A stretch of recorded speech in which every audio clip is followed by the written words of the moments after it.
Piala Dunia bisa berubah, big match panas berakhir imbang, dan striker timnas kembali. Ada apa sebenarnya? Iran mundur dari Piala Dunia 2026. Dua negara jadi opsi pengganti. Bagaimana peluang Indonesia? Big match BRI Super League, Persebaya versus Persib tanpa pemenang. Kabar baik untuk John Hartman, Ragnar kembali merumput jelang FIFA Series. Jangan lupa subscribe, simak informasi selengkapnya sebagai berikut. Dunia sepak bola sedang ramai dibahas, dari isu geopolitik yang bisa mempengaruhi Piala Dunia, sampai duel panas Liga Indonesia yang bikin tensi naik. Ada juga kabar baik dari Eropa untuk timnas. Simak beritanya sebagai berikut. Iran mundur dari Piala Dunia 2026. Bagaimana peluang Indonesia? Kabar mengejutkan datang dari Asia Barat. Ketua Federasi Sepak Bola Iran, Mehdi Taj, mengungkapkan kemungkinan negaranya tidak tampil di Piala Dunia 2026. Situasinya bukan soal sepak bola semata, melainkan kondisi geopolitik yang memanas. Setelah serangan militer yang dilaporkan menewaskan pemimpin tertinggi Iran, Ali Khamenei, ketidakpastian mulai menghantui berbagai sektor termasuk olahraga. Taj menyebut peluang Iran tampil kini sangat kecil, meski keputusan akhir tetap berada di tangan para pimpinan olahraga.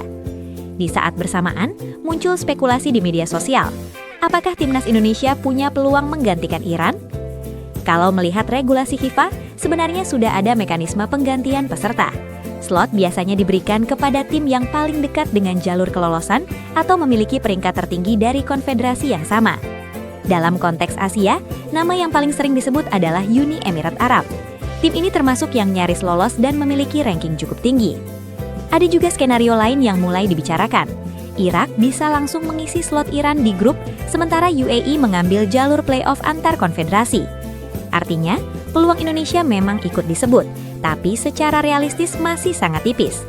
Namun, sepak bola sering menghadirkan kejutan yang sulit ditebak, dan justru itulah yang membuat diskusi ini semakin ramai di kalangan fans. Sementara isu global sedang ramai dibahas, di dalam negeri juga terjadi pertandingan yang tidak kalah panas. Big match Persebaya versus Persib berakhir tanpa pemenang. Pertandingan pekan ke-24 BRI Super League mempertemukan dua tim besar, Persebaya Surabaya melawan Persib Bandung di Stadion Gelora Bung Tomo. Laga ini berjalan sangat intens sejak awal.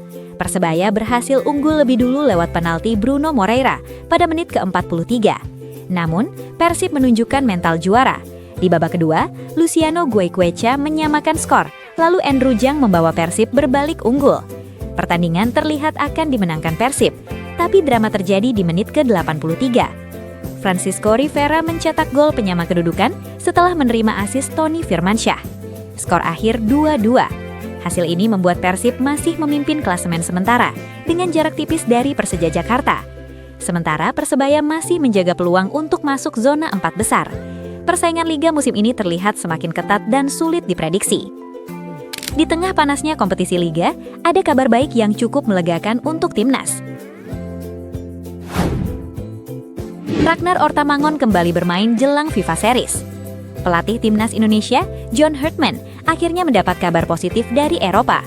Penyerang timnas Ragnar Ortamangon kembali berumput bersama FCV Dender saat menghadapi Cercle Brugge. Setelah absen cukup lama akibat cedera lutut, Ragnar masuk sebagai pemain pengganti di menit ke-79. Walau hanya bermain sekitar 12 menit, kembalinya Ragnar menjadi sinyal penting menjelang agenda FIFA Series. Musim ini memang tidak mudah baginya. Ragnar baru tampil 10 kali dan mencetak 1 gol. Namun kehadirannya tetap menjadi opsi penting di lini depan timnas. Terlebih, timnas Indonesia akan menghadapi agenda penting dalam waktu dekat. Momentum comeback seperti ini sering menjadi titik balik performa seorang pemain. Jika melihat 3 berita ini secara keseluruhan, ada keterkaitan yang menarik. Sepak bola saat ini sedang berada di persimpangan yang tidak biasa. Isu global bisa mempengaruhi turnamen dunia, liga domestik semakin kompetitif, dan pemain timnas mulai kembali dari cedera jelang agenda penting. Timnas mulai diperhitungkan di Asia, liga semakin kompetitif, dan para pemain diaspora mulai mendapatkan peran penting. Pertanyaannya sekarang adalah, apakah semua momentum ini akan bertemu di waktu yang tepat? Jika skenario besar di Piala Dunia benar-benar berubah, peta sepak bola Asia bisa ikut berubah. Dan jika Ragnar kembali menemukan performa terbaiknya di FIFA Series nanti, lini depan timnas bisa jauh lebih berbahaya. Tapi yang paling menarik sekarang adalah, apakah ini hanya kebetulan dari beberapa peristiwa sepak bola? Menurut kalian, peluang Indonesia dalam situasi ini seperti apa?